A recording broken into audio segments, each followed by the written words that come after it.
বৃহস্পতিবার রাতে কেউ মারা গেলে ওই আত্মাটা কোথায় যায় এটা যদি জানেন আপনি অবাক হয়ে যাবেন। দেখেন, আমরা অনেকেই অনেক সময় বৃহস্পতিবার রাতে আমাদের মধ্যে অনেকেই মারা যায়, আর প্রত্যেক মানুষকেই কিন্তু মৃত্যুর স্বাদ গ্রহণ করতে হয়। আল্লাহ রাব্বুল আলামিন নিজে জানিয়েছেন, কুল্লু নাফসিন যায়িকাতুল মাউত, everyone has to take the taste of death.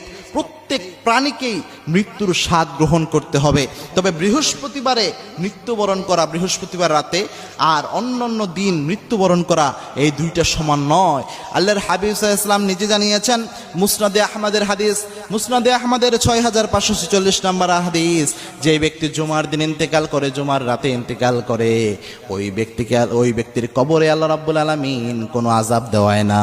ওই ব্যক্তির কবরের আযাব আল্লাহ রাব্বুল আলামিন নিজে মাফ করিয়ে দেয়। বৃহস্পতিবার রাত হচ্ছে জুমার দিনের রাত, কারণ আরবি মাস হিসেবে মাগরিবের পর থেকেই তারিখ পরিবর্তন হয়ে যায়। অর্থাৎ বৃহস্পতিবার দিন চলে যাওয়ার পরে